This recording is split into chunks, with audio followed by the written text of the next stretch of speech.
Hello, everybody. Happy Tuesday. Thanks again for joining us.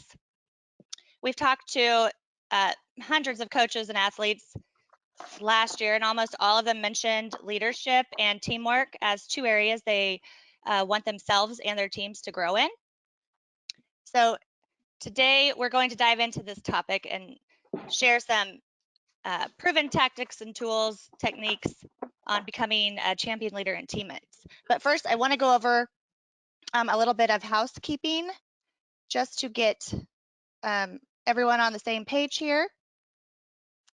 All right, so our agenda, we have basically two parts for our webinar today.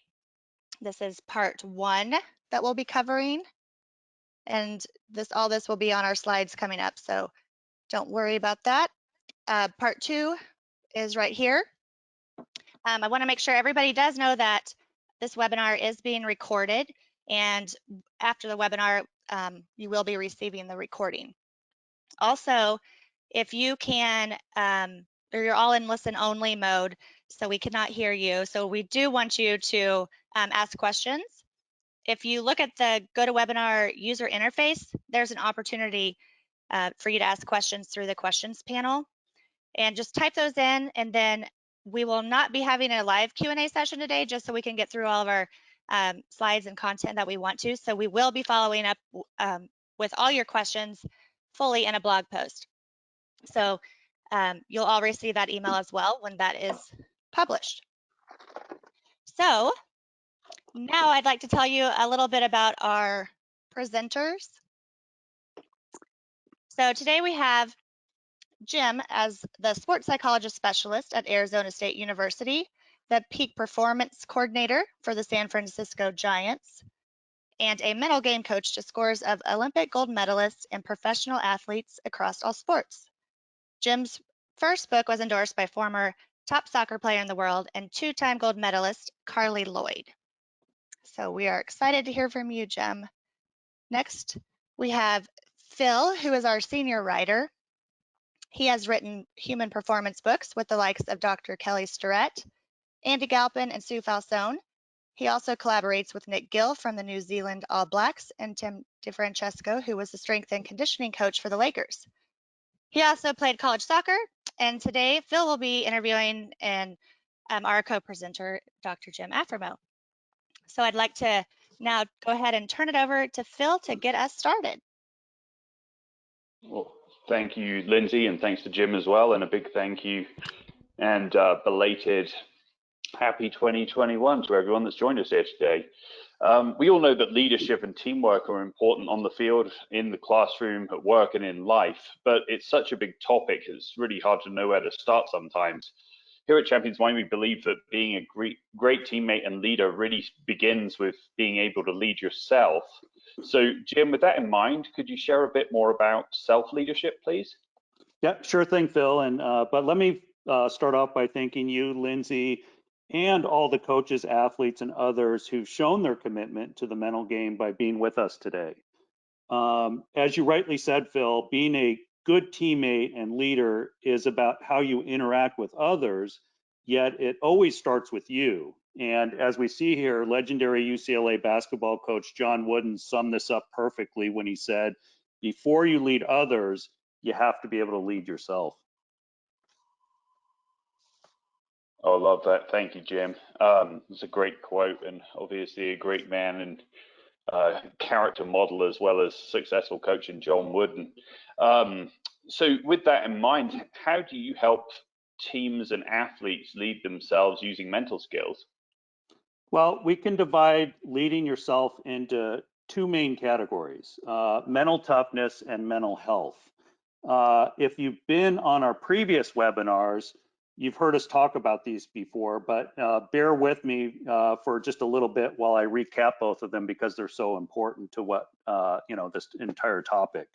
So mental toughness is the ability to stay positive and proactive during the most adverse conditions. Anyone can be mentally tough when things are going well, but can you be mentally tough when, things are going worse than expected? So like goal setting or visualization, it's a mental skill that you can improve by working on it consistently. I like to break mental toughness down into the 4 C's, and the 4 C's are commitment, confidence, concentration, and composure. So let's do a quick refresher on each of these. Commitment is how bought in you are. There's an old dad joke, and that's all my jokes now are dad jokes because I have a daughter. She's age 9, and she's on her school Zoom meeting call right now. But so we're all getting a lot of screen time today. But the old dad joke is about a chicken and a pig, and many of you have heard this, but it's a good reminder. Who are talking about opening a restaurant together, and one of their signature breakfasts should be bacon and eggs. The chicken suggested. And the pig replies, "No way." Why? And the chicken says, "Well, why not?" And he says, "Well," explains the pig, "you'll only be involved in the meal, but I'll have to give everything." And so, though nobody's suggesting that you should die for your team, you do need to be more like the pig who give up his bacon if you're going to be a champion. And winners put everything on the line every time they take the field, because jumping in with both feet is what's needed to prevail. And as Vince Lombardi once said, individual commitment to a group effort, that's what makes a team work, a company work, a society work, and even a civilization work. So now let's all do a little self-reflection exercise. I want everyone listening to please ask yourself, on a scale of 1 to 10, how committed am I? If you gave yourself, so what score would you give yourself on a scale of 1 to 10 in terms of your commitment level to being, the best coach, the best athlete you can be? So just take a few seconds here. Now, if you gave yourself a low or mid-level score, see that as a good thing, as you know there's room for improvement. If you gave yourself a high score, would your coaches and teammates agree with that score? If not, why not? And even if they would, what else are you leaving on the table from a commitment standpoint that you could work on going forward? So I think that's just a really good self-reflection question in terms of commitment level. Okay, now let's get back to the 4 C's. Confidence is the belief that you have in yourself to get the job done. If you don't believe in yourself, nobody else will. So it's important to project confidence in how you carry yourself, speak, and act, particularly in the heat of competition. Concentration is being able to focus intently on the task at hand. In our hectic modern lives, we have a million potential distractions, but we need to develop the ability to block these out and be fully present where our feet are. So while I was at ASU, I'd often ask student athletes, "What are you thinking about during class?" And they'd often answer, "I'm thinking about practice." If I then asked, "What are you thinking about during practice?" they'd usually say something like, "I'm thinking about all the homework I have to do afterwards." This shows how hard it is to be fully engaged in the moment, but luckily it's an attribute we can develop with consistent practice. And then composure is how well you're able to keep your emotions in check when the pressure is on and still perform at your best. The Navy SEALs emphasize composure during Hell Week and BUDS training because, as they put it, calm is contagious. Like the other 3 C's of mental toughness, some people might be naturally composed, but everyone, all of us, can learn to become a paragon of poise. And that's, again, super important for a leader, because if we're hitting the panic button, so will the people around us. And so a true leader embraces pressure, steadies the ship, and sets the tone for the rest of the team. Things might start to fall apart, but a composed leader and a teammate, retains the right thoughts needed to act in a way that keeps everyone together. Well, that's great stuff, Jim. Thanks for taking us through the 4 C's again. And what role would you say that mental health plays in leading yourself? Well, I'm glad you asked that, Phil, because self-care is a big component of self-leadership, and you can't take care of yourself without looking after your mental health. So let's do a quick recap of the 4 main areas of mental health that coaches and athletes could focus on. And this, something for self-awareness, and so we should all think about how well we're doing in each of these areas.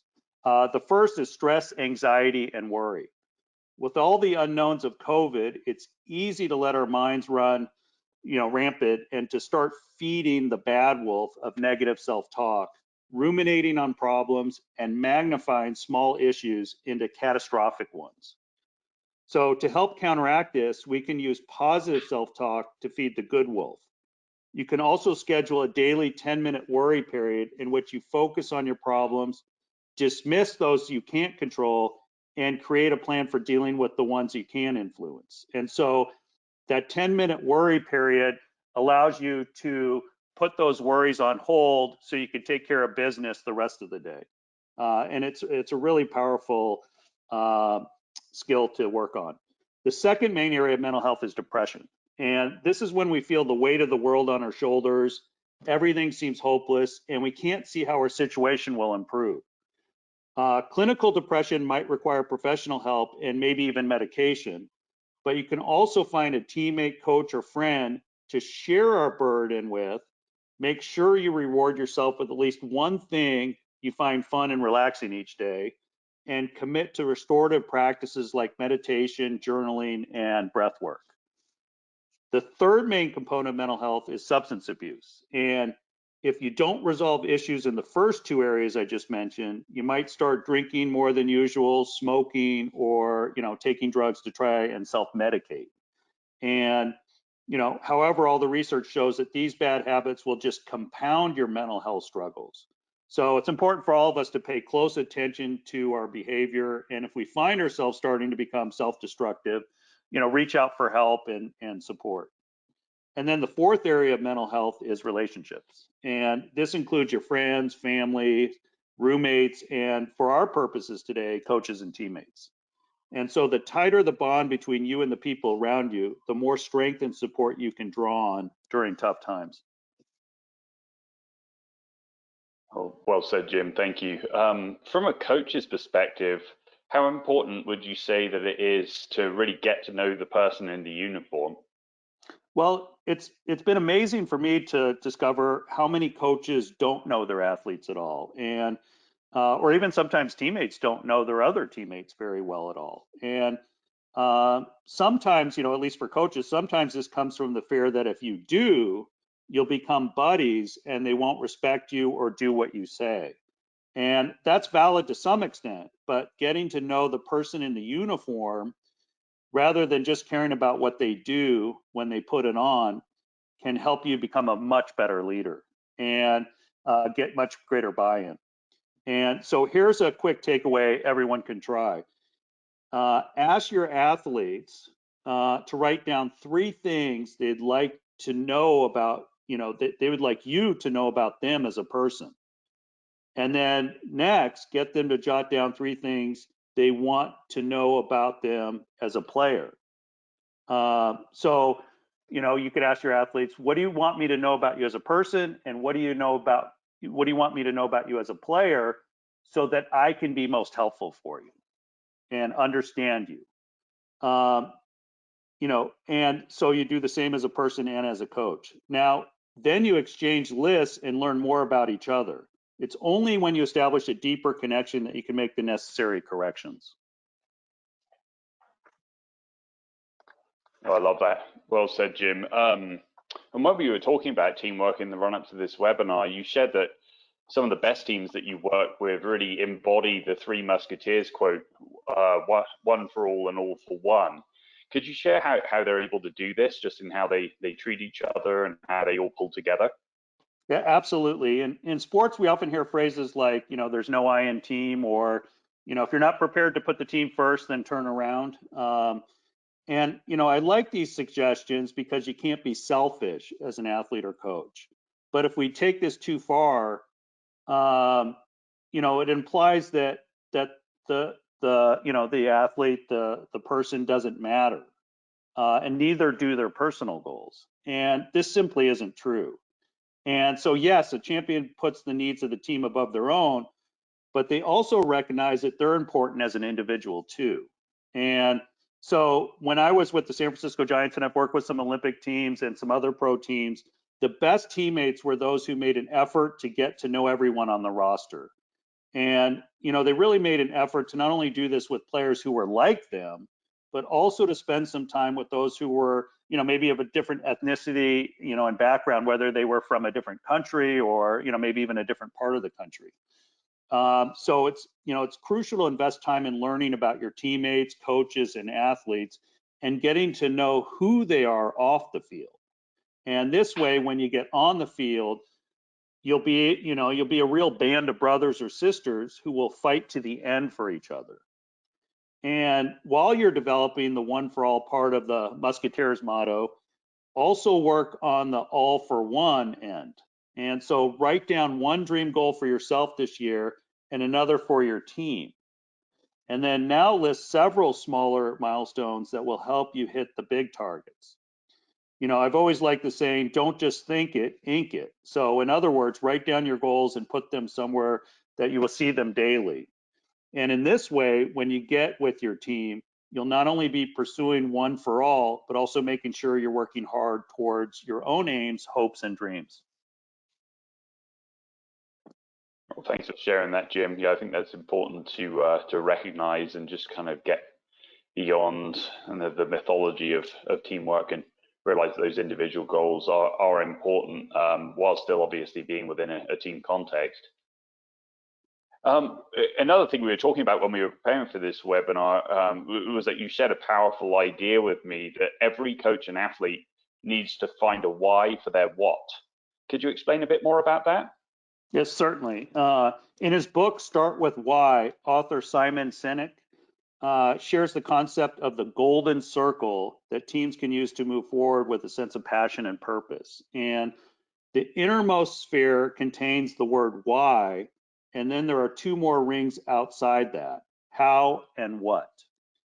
So he's really trying to say that before you decide what you're going to do and how you'll get it done, you need to know the driving force behind everything. And so let's use this for a little more self-reflection right now. So if you're an athlete, why do you play your sport?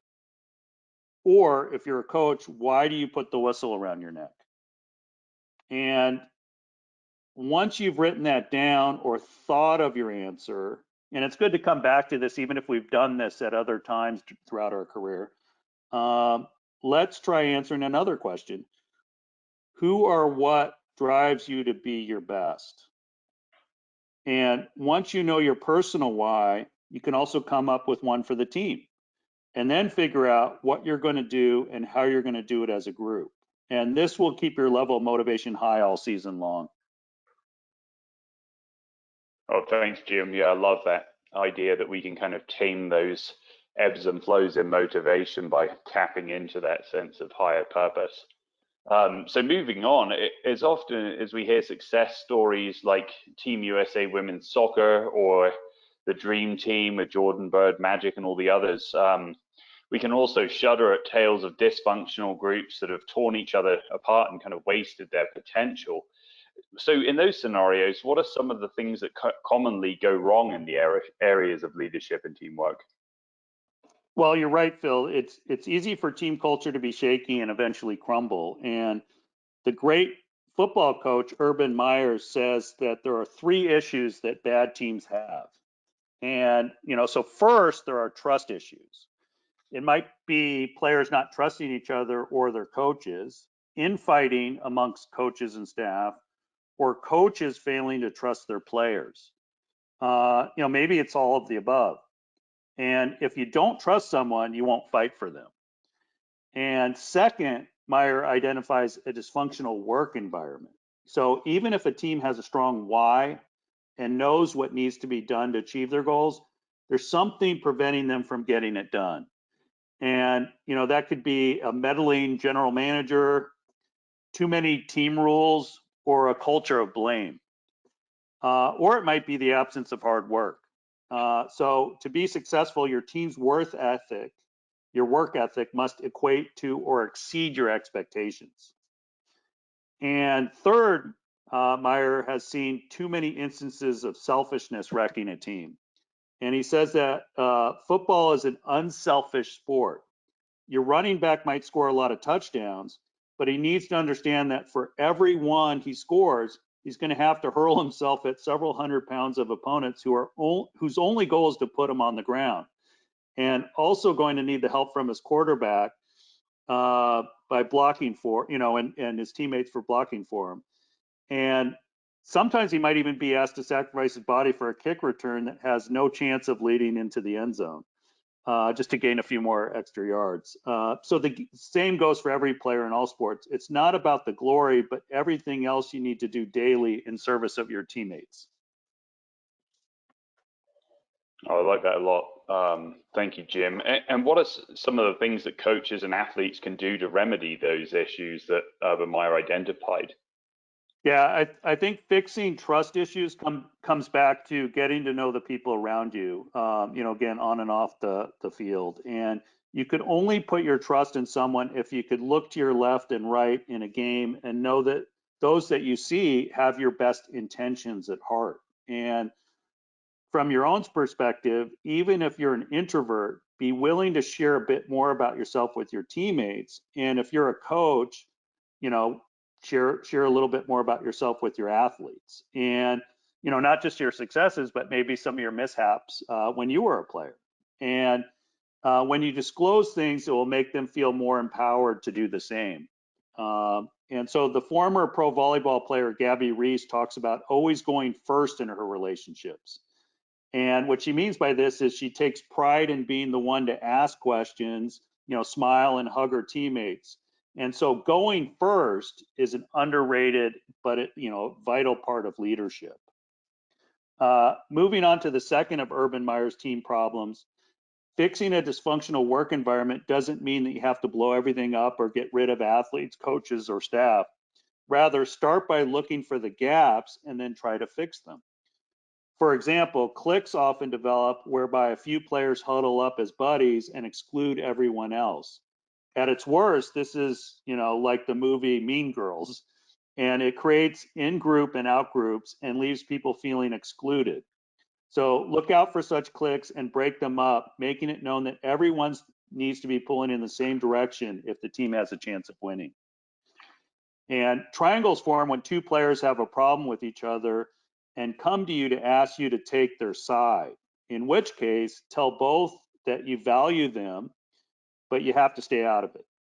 Or to go one better, suggest that they sit down and talk the issue out. And I also mentioned that not working hard enough can be an issue. And to fix this, remind everyone on the team what J.J. Watt said. I want everyone, always want to out-earn my contract. And imagine being part of an organization or a team where everyone wants to outperform their contract. And I was fortunate enough, I worked with a lot of the top college football players for years and years preparing for the NFL Combine. And J.J. Watt was in one of those groups. And no one's going to question his work ethic or preparation. And the great thing when you lead by example like that with your work ethic and preparation, your teammates will see that and they'll want to emulate that. So the whole team is elevated. As Martin Luther King Jr. rightly said, everybody can be great because anybody can serve. So if you're a coach, ask yourself what your players need from you today.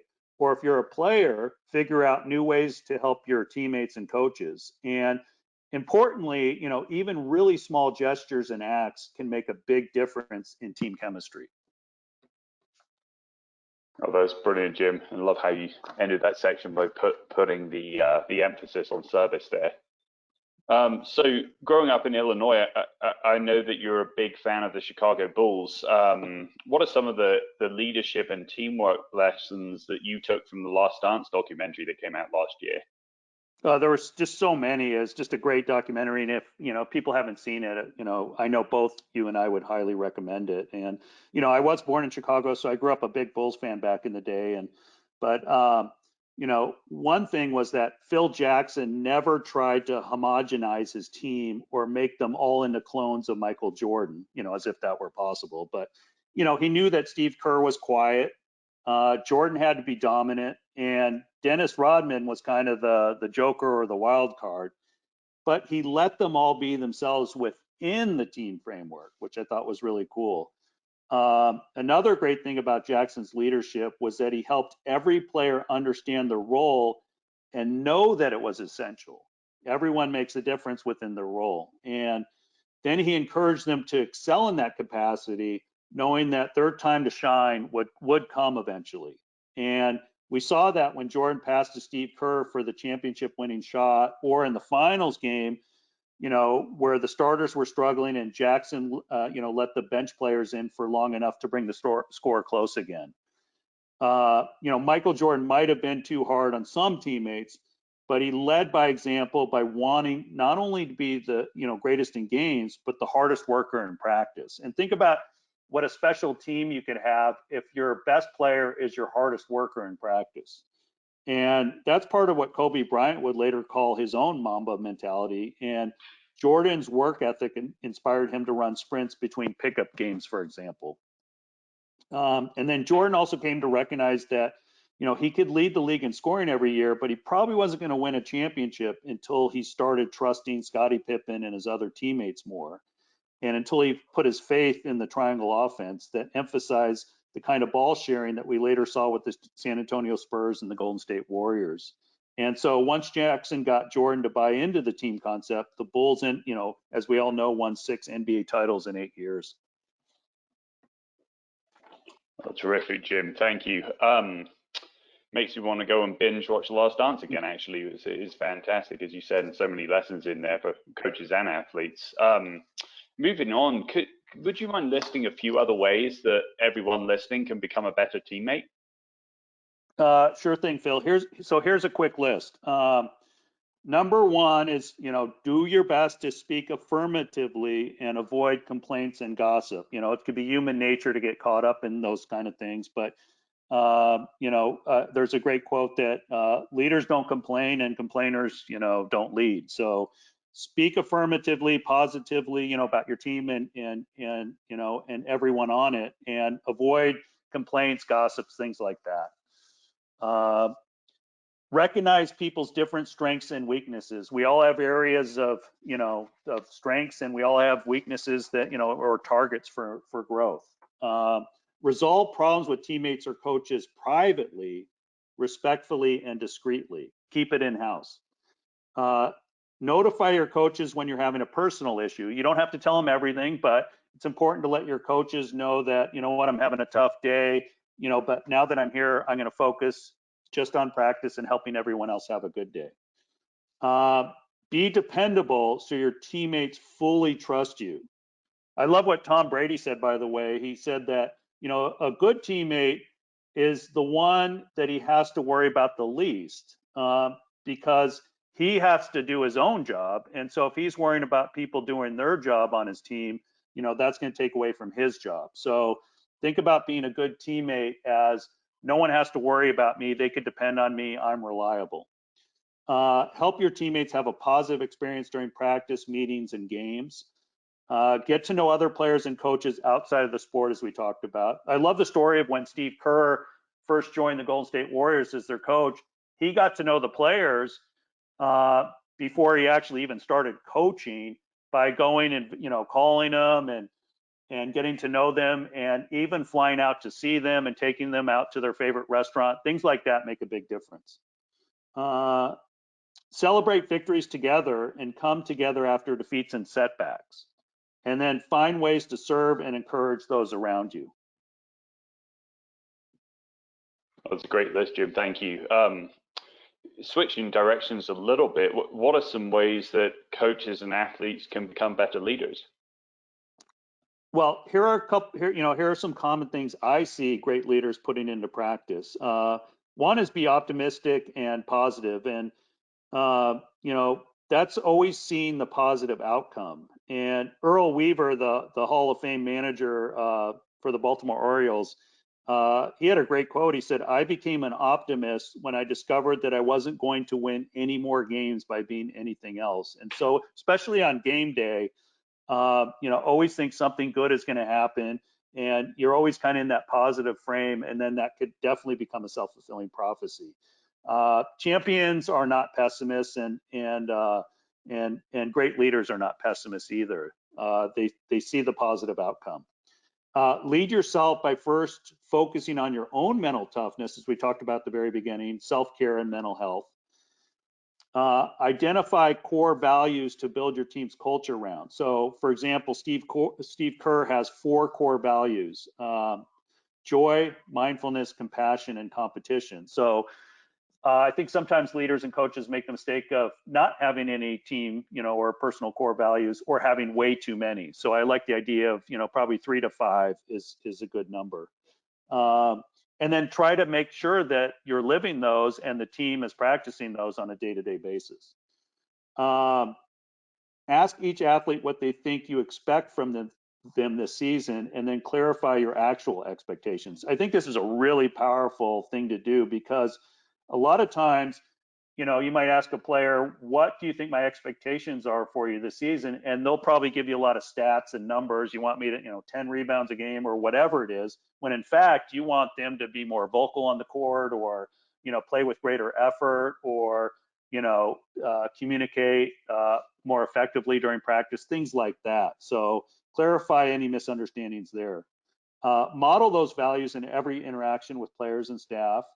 And develop a vision for success and stay enthusiastic about it, even if your team is in a slump. And so it's kind of the idea that your enthusiasm becomes their enthusiasm, but without that enthusiasm, it's hard for your players to have it. And great things aren't accomplished unless there's some enthusiasm behind it. Demand debate and invite feedback from others instead of blocking out criticism. So I like the idea of fight and then unite. So everyone has a voice, everyone gets to, we want to hear everyone's ideas about how we can do this better. But once a decision is made, we all got to unite behind that decision as if it was your own idea. I think that's really important. And then, as we all know, leaders share credit, or give credit, but then they accept blame and hey, I could have done that better. And that's what, Jocko Willink talks about in terms of extreme ownership. Stay calm and in control during even the toughest moments. We talked about that during composure. You don't want to have a panic button, or if you do, it's got to be a small one, because if you panic, the people around you will panic. Care for others and take a person first, athlete second approach. And you'll be surprised how powerful that is. And then be clear about your purpose. I love that, University of Kentucky, they're having a really tough year, but John Calipari has a sign in his office that reads, "Coach your team." And the sign is a reminder to him to stay focused on his main job and what's most important, that is the players and coaching the team when everything around him is going crazy. Fantastic, Jim. Thank you. A quick reminder, everyone, that if you haven't typed your question yet for Jim, please put that in the GoToWebinar panel and hit enter, as Lindsay said, and Jim will be sure to answer those in a blog post that we'll send you the link to. So whether it's one question or you have multiple questions on this topic of leadership and teamwork mindset, be sure to put that in now so we can get to all of those and give you some more practical tips and takeaways and tools from Jim's experience working with coaches and teams and athletes at the highest level. With the interest of time in mind, Jim, could you quickly recap some of the main points from today's presentation? Thanks, Bill. Yeah, here are some key takeaways. To lead others, you first have to lead yourself. You can improve in this by paying attention to your own mental toughness and mental health, as we discussed. The 4 C's of mental toughness are commitment, confidence, concentration, and composure. And just for a quick exercise, how would you rate yourself in those 4 areas? And the higher the score, the more you're going to be able to help your team and those around you. And the good news is, if you have a lower score, we could all improve in these areas, and that's the fun part. The 4 main areas of mental health, as we talked about, are anxiety, or stress and worry. So that's number 1. Depression, number 2. Substance abuse, and then relationships. And so we really want to, have a good handle on those 4 areas. And there's a lot of information, there's a lot of support, there's a lot that we offer in those 4 areas. The best teams have a one for all and all for one mindset. And so I would suggest replacing, You know, there's no I in team with, hey, one for all for one. We're here to help you. You're here to help us. Everyone wins. And it's like the old saying, you know, rising tide lifts all boats, which means, you know, the more you give to the team, the more you'll get back in return. And everyone wants to be part of a winning team, in other words. Before you correct someone, you have to connect with them. So get to know them, build that trust, build that relationship, and what you have to say and how how you're able to help will come across much better. To keep your motivation high and tap, it's important to tap into the power of purpose. So, don't just leave this as a cliche, but really find the why for your what. Good teams go bad because of trust issues, a dysfunctional work environment, and selfishness. So we really want to nip those in the bud or correct those when they blossom into something bigger. The antidotes for these are getting to know your teammates, athletes and coaches, making sure your work ethic meets or exceeds your expectations, and learning how to serve others and sacrifice for them. Number 9, leadership lessons from the last dance include embracing individuals' differences, learning to embrace your role and committing to excel in it, and getting your best players to share and become your hardest workers. And then, number 10, we'll email you all a list of tips for becoming better teammates and leaders. So we'll provide some more information for you from today's webinar. Fantastic. Thanks so much, Jim. Thanks, Lindsay, too. And again, a big thank you to everyone who attended. The fact that you're with us today shows that you are truly a caring and committed coach or athlete. And we hope the techniques and tips that Jim shared will help you become even better in the areas of leadership and teamwork. And if you'd like to dive deeper into this topic, our Champions Mind course includes an entire leadership and teamwork module, along with 11 others on topics like thriving under pressure, mental health, mental toughness, and more. So if you're a coach who's been looking for consistent, structured, and accountable mental skills training for your team, please shoot us an email at info@champsmind.com. There's also a form on our website that you can submit if that's easier. And we'd love to hear more about your team's mindset needs and to be able to show you our platform in action. Or if you're an individual athlete, you can unlock all of our sessions by tapping Go Pro in the account screen in the Champions Mind app. Jim, did you have any closing thoughts? Well, thanks so much, Phil and Lindsay, and and especially everyone joining us today. You're busy, you have a lot going on, and so we appreciate you very much for joining us today. And what I would end with today is be really good to yourself, and we're rooting for you, and your players and team, and have a gold medal day. Try to get to the top of the podium each day and have fun doing it. So let's stay in touch, and let us know how we can be most helpful to you and your team or program. So thanks again for joining us, and have a great day.